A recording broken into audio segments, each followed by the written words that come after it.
Hey friends, I hope that you all are doing well. This is Jasmine coming at you in full color to talk about a topic that I get suggested a lot, and that is, am I cursed?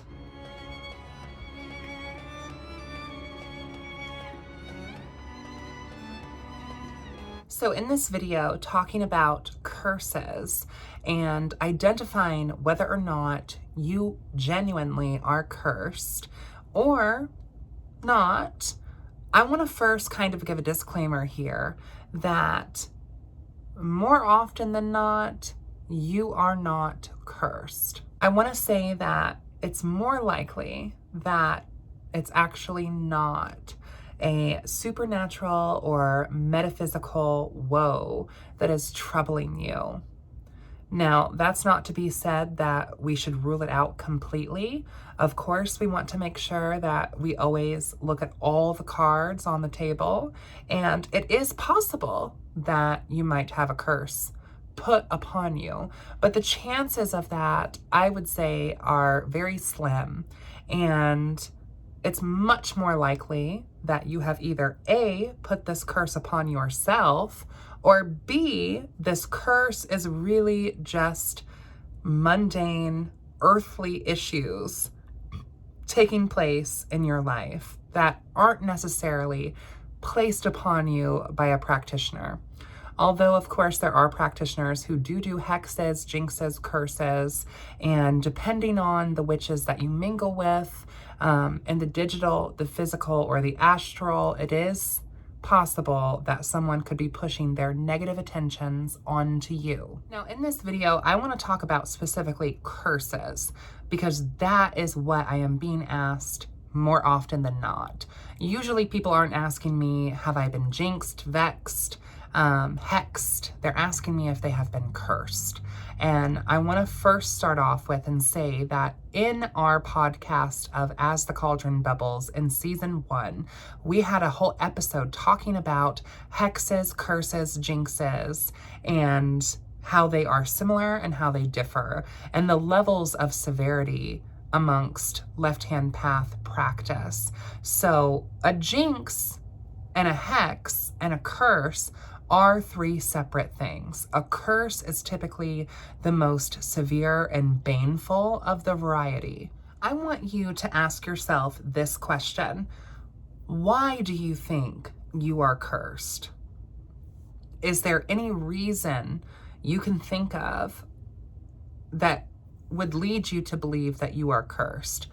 A curse specifically requires a great deal of emotional, mental, and spiritual energy and fortitude. So why would someone go out of their way to call upon these forces to wreak havoc upon your life? Typically, a curse is not just done willy-nilly and just kind of thrown out like candy during a parade. Typically, when witches curse, there is a big reason to justify their actions as to why they are casting this. If you believe that you have been cursed, you need to first think about who could have cursed you, why would they have cursed you? And this is, of course, assuming that the curse is not an internal curse, because a lot of these negative thoughts, a lot of these negative things that we speak over ourselves, such as, oh, I'm terrible at that, or I could never do that, I'm not good enough to do that. Or when we look in the mirror and we pick our physical self-image apart, I hate my skin, I hate my hair, I wish that my body was a different proportion, or whatever the case is. These are internal curses that we subconsciously speak over us. Also, just like going to that job that you hate and every day you wake up and you wish that you were off work. Don't necessarily think that you were cursed and a witch has taken your job from you if for the past 6 months you've dreaded going into work, you've left early, you've called off, you've played hooky, and you've kind of led yourself down this road. I mean, just being honest with you guys, we oftentimes can lay these petty jinxes or even curses upon ourselves through our own mind, because the mind is such a powerful thing. If you think that this curse is not internal, but it is external, who do you think would go out of their way and use their resources, time, and energy and call upon their own spirits to harm you? And why do you think that they would do that? Maybe you already feel like you know the answer to that, but I just want you to think, why? It requires, like I said, a great deal of mental, emotional, and spiritual fortitude, strength, and abilities. Black magic, in quotations, is not a craft for the faint of heart. It is a very deep practice. It is a very tough practice. And it is often a practice that comes with its own price. So why would someone go out of their way to harm you? And if this person in your mind who you think has hexed you, why do you think they would do that? And do you think they are even fully capable? Do you think they went to someone and had maybe paid some good money, or had another occult or, witchy friend of them or their coven or whatever cast this upon you? Do you think this was multiple people? Do you think this was a group of people? These are all important things to note. Another thing when it comes to curses is that sometimes curses are generational. These are ancestral curses that we are called upon to break in this lifetime. So curses like addiction, that's a generational curse that may not necessarily be placed upon you specifically, but upon your bloodline or upon your ancestry. And then there's also the idea that you could have a curse upon you from a previous lifetime, or a blockage placed upon you from not this lifetime, but your most recent past life. So identifying where this curse is coming from, what origin the curse has, where it originates, and who casted this curse, or what people's plural may have cast this curse, because sometimes it might be a group of individuals casting magic as opposed to just one person. So one of the very common signs of a curse, of course, would be an attack on your physical, mental, emotional, or spiritual health. And if you are generally a very healthy individual, and all of a sudden you start coming down with signs and symptoms of your physical body or your mind or your spirit, being attacked, then this could be a sign of a curse. It could also be a variable of other issues. You could be experiencing some mental health issues, seasonal allergies, regular ailments and illnesses. But this is typically one sign that a curse would be taking on a physical characteristic on your body and on your mind. This idea that you're constantly fatigued, or losing your hair, or having tons of skin issues, affecting your self-image, or affecting, your physical health, that is very much a sign of a curse. Another sign of a curse would be a string of bad luck, where it seems like every single door that opens for you closes right in your face.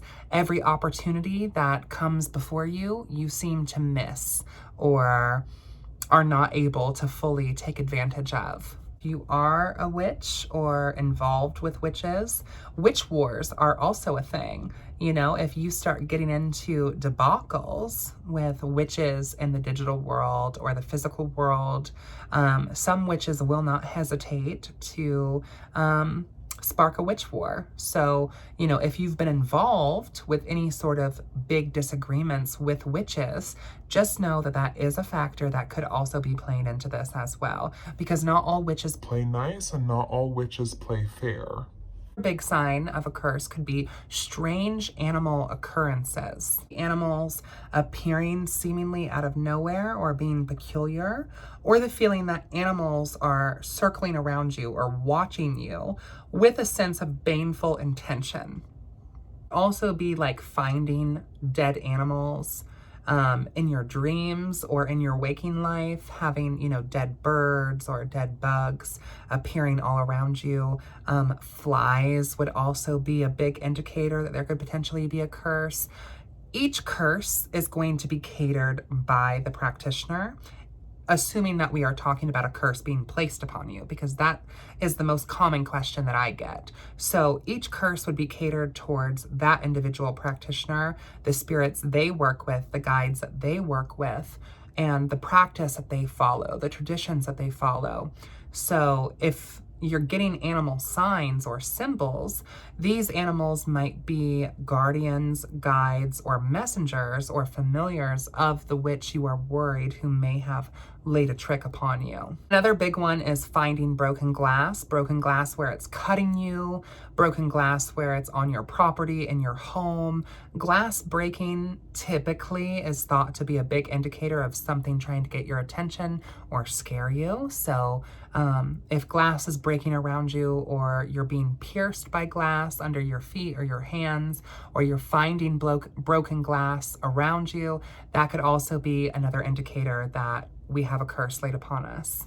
I think one of the most important ways to know whether or not we have a curse laid upon us is really listening to our guides, listening to our gods, listening to our ancestors. If you are being told, and if you really strongly feel guided or warned by your spirits that something is going amok or someone is trying to come for you, then you do want to make sure that you are listening to that, and make sure that you are really trusting your gut instincts as well.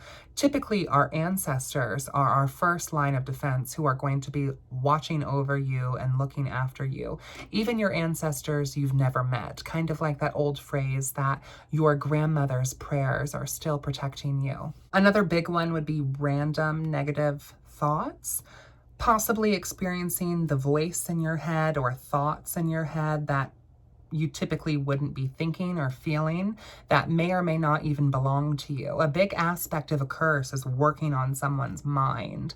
And that's even a big thing within candle magic, the skull effigies and doing head work over somebody for positive or negative intentions. But if you're experiencing a lot of negative self-thinking, and you don't typically experience that, that could also be a negative sign. Or if you're hearing kind of arcane whispers in your mind, or feel like your name is being called and almost like you're going delirious, that could also be another sign that there might be a curse laid upon you. We also have the idea of having relationships break, or feeling like you can't communicate properly to other people, or your significant other, or your family, or just having stuff kind of go awry in your relationships. Another big one, and this, in my opinion, is kind of a dumb mistake per the practitioner, but if you are having strange objects appear on your property, so, that could be objects being placed by someone, which theoretically could be trespassing and vandalism. So if you know who this person is, you could potentially have legal rapport going on there.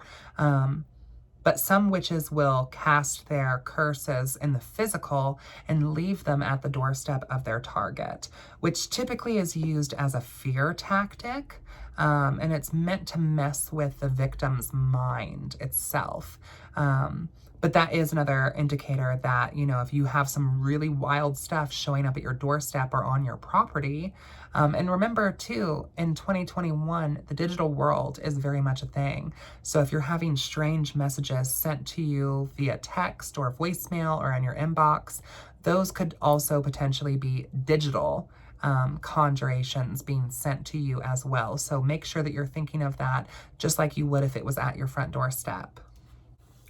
Another big thing would be omens of a curse, which these omens might be different based upon you and your individual background. Some people see the flocking of black birds around a house as a bad omen, or the death of a massive amount of insects in their home as a bad omen. These sorts of omens are things that you would recognize as an omen, and if you are questioning if something is an omen, it probably is an omen. Other popular omens might be like a bird flying into a window and dying, or your pets suddenly getting sick, or all your plants dying in your home, those are often thought to be negative omens that something is trying to attach itself or attack you. A very common sign of a curse is the feeling of being paranoid and watched, like something or someone in the corner of a dark room is present and watching over you. The feeling of, coming home late at night and putting your key in your door and feeling like there is a baneful, malevolent force behind you. That feeling where all of the hairs on your body kind of stick up and you start to maybe feel cold. That could be a sign of a malevolent force kind of letting itself be known that it's there, and it wants you to know that it's there. Of course, we couldn't talk about curses without talking about nightmares or reoccurring dreams, sleep paralysis, or experiencing things in the astral world that would show us signs or symbols that there is work being done upon us. All of this goes to show that there's a variety of ways that people can have curse work put upon them. But like I said, more often than not, it's not necessarily an actual curse done by a practitioner. We tend to curse ourselves with our own self-doubt, low self-esteem, and negative self-talk. And especially negative self-thinking and negative self-talk can perpetuate negative cycles. Because water kind of seeks its own level and like kind of attracts like. So we have to really, as witches, make sure, and as people in general, we have to make sure that we are keeping our mind and our thoughts in good order, and that we are seeking professional help if we are struggling. I very much believe in integrating Eastern and Western medicine together for a full kind of health practice and making sure that we are taking care of ourselves. If you really feel like that there is a curse upon you, one of the first things I would recommend would be practicing some sort of divination. Or if you don't practice divination, going to a trusted reader and having them assess it for you. Make sure that you are paying attention to signs and symbols, omens, trust your gut, and know that if this really is a curse, that you have some work to do in order to break it.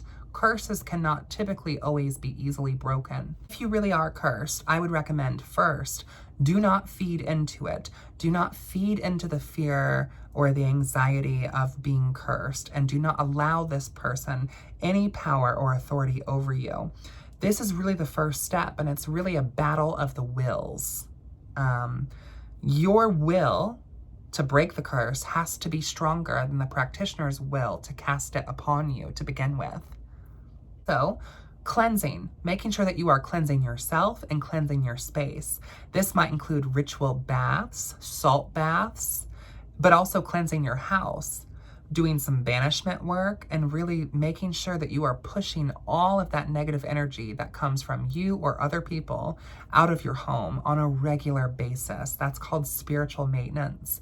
And you can reference my video, The 3 C's of Witchcraft, where I talk about keeping it clean, keeping it cleansed, and keeping it consecrated.